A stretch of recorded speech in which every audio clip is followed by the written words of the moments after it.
De nombreuses personnes âgées, lorsqu'elles sont confrontées à une perte d'autonomie, expriment le désir de vivre à domicile le plus longtemps possible.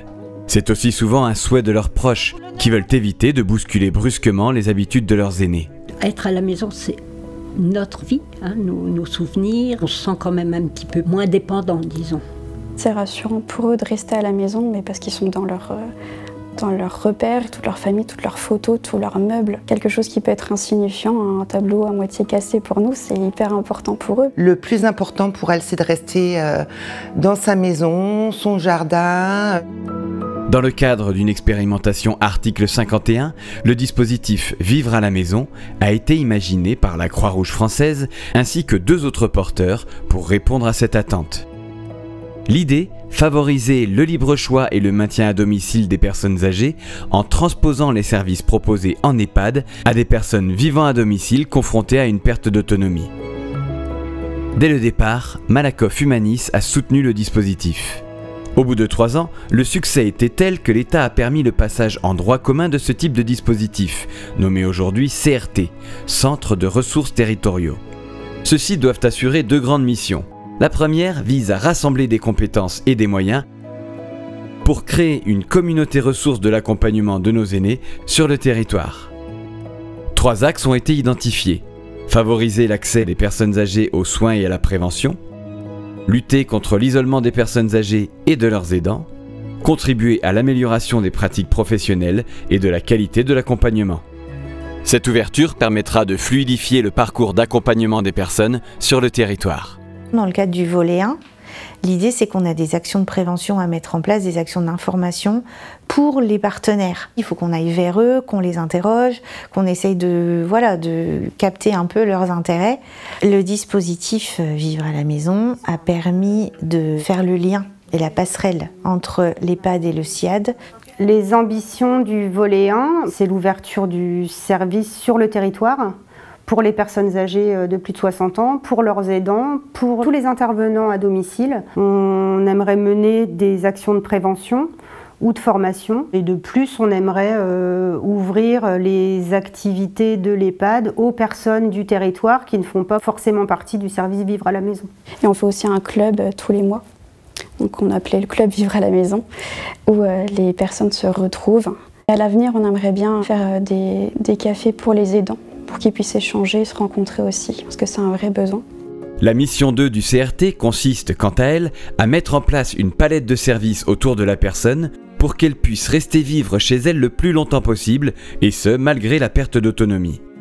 L'équipe du CRT peut prendre en charge 30 personnes pour sécuriser l'environnement de la personne, renforcer la coordination autour de la personne, gérer des situations de crise et soutenir des aidants, assurer la continuité du projet de vie et lutter contre l'isolement. Le but du dispositif Vivre à la maison, c'est de maintenir le plus longtemps possible la personne âgée, dépendante chez elle à la maison, d'aider les aidants et surtout pour moi de rompre l'isolement de la personne âgée. Je fais de l'accompagnement personnalisé, donc du passage 1 fois par semaine chez toutes les personnes qu'on accompagne, une demi-journée par personne. On donne beaucoup de conseils, on fait beaucoup d'administratifs aussi. Et on fait aussi beaucoup de stimulation cognitive pour qu'ils restent le plus longtemps possible à la maison. On les accompagne un peu dans la vie quotidienne.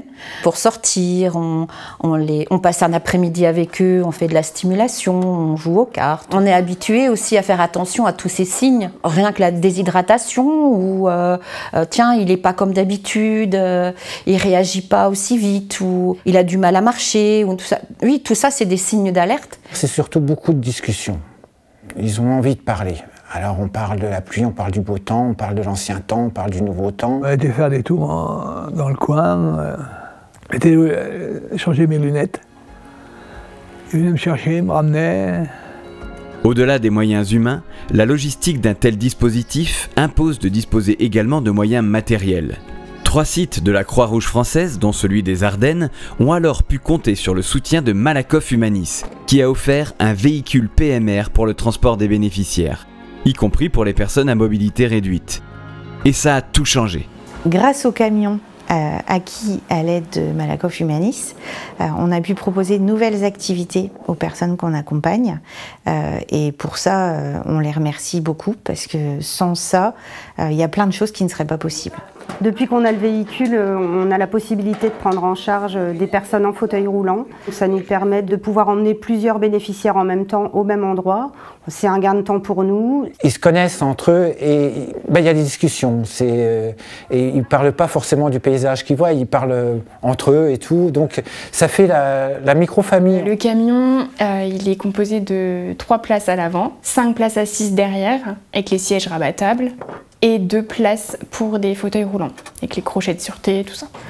Il y a une rampe d'accès pour les fauteuils ou pour les personnes à mobilité réduite. Et le lien social, il est beaucoup plus favorisé que d'être toute seule dans une voiture. L'utilisation du camion permet aussi donc de sortir de la maison. Donc ça permet pour certains de diminuer leur état dépressif, de reprendre un petit peu leur élan vital. On a une bénéficiaire qui sortait plus du tout et juste le fait de sortir avec nous, mais ça lui a redonné plein d'énergie et de la vie tout simplement. Ça fait un petit peu colonie de vacances quand on part. On essaye parfois de les faire chanter un petit peu. On leur pose des questions. On les fait participer même pendant le voyage en fait.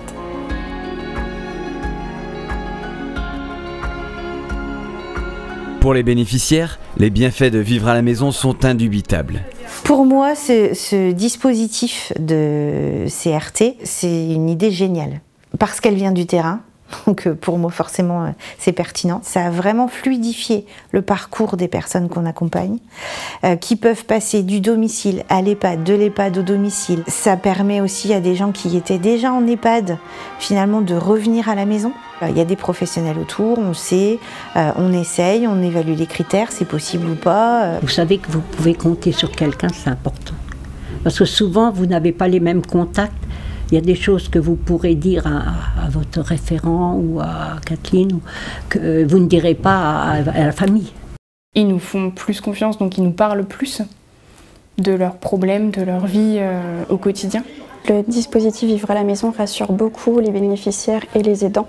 C'est une vraie sécurité pour eux parce qu'ils savent qu'une personne va passer, voir si ça va, si tout va bien. On a aussi des infirmières d'astreinte qui peuvent répondre si jamais ils ont une question d'ordre infirmier. Des personnes qui ne sortaient plus ou qui n'avaient plus l'occasion de voir du monde, on les ouvre vers l'extérieur. Ils sont moins isolés du coup et ça les motive pour refaire d'autres activités. À force de les côtoyer, on les connaît bien. Et eux nous connaissent bien aussi. Et quand ça va pas, tout de suite, je tire un peu l'alarme. Il y a quelques années maintenant que ma maman en profite et c'est vraiment quelque chose qui lui a fait découvrir déjà d'autres personnes et qui l'a fait sortir de sa solitude journalière. Au bout de quelques mois, elle était hyper contente de cet accompagnement. Moi, j'ai trouvé que ma mère était beaucoup plus détendue, plus souriante, plus avenante vers les personnes qui venaient s'occuper d'elle à la maison. Elle recrée un petit groupe d'amitié. C'est quelque chose d'extraordinaire. On se retrouve, tout ça, puis ça discute un peu.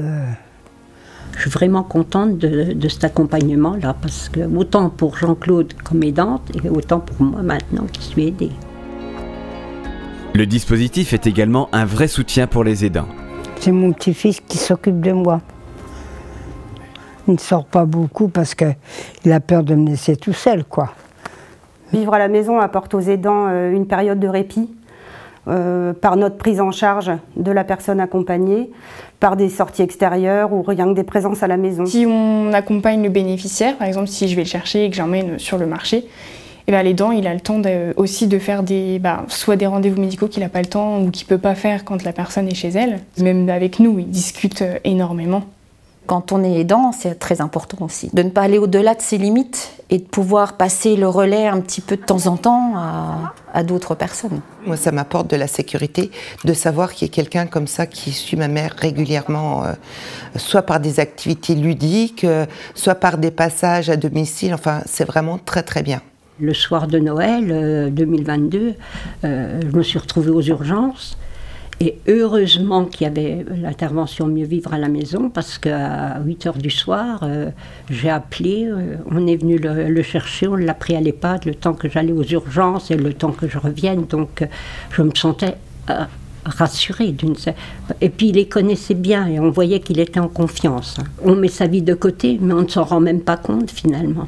Et c'est pour ça que l'accompagnement a été important pour moi. Et pour les équipes, vivre à la maison a parfois été un nouveau souffle salutaire pour leur qualité de vie au travail. Je pense que le dispositif est aussi important pour les soignants et les ASG du service puisqu'ils se sentent importants et aussi valorisés. Ça fait partie de leur vocation, c'est vraiment prendre soin de la personne dans son intégralité. Et il me manquait quelque chose, un accompagnement plus global que j'ai trouvé dans le dispositif Vivre à la maison. C'est tellement valorisant, je trouve, de les voir sourire, de les voir aimer ce qu'on leur propose. Quand la fin de la journée arrive, du coup, je me dis, bah, tiens, j'ai fait quelque chose de bien, quoi. On a vraiment le lien humain, c'est un service qui est fantastique. Ça ouvre aussi de nouveaux métiers, en fait, de nouveaux types de postes. ASG en CRT, bah, c'est un métier qu'ils ont inventé. La coordinatrice du CRT, c'est pareil, c'est un nouveau métier. Aujourd'hui, Vivre à la maison a fait ses preuves. Les bénéficiaires, leurs aidants et les soignants sont visiblement convaincus. D'autres territoires que les Ardennes se sont également lancés dans le dispositif. La détermination de la Croix-Rouge française et de Malakoff Humanis pour rendre meilleure la vie de nos aînés nous promet un beau succès pour les CRT partout en France.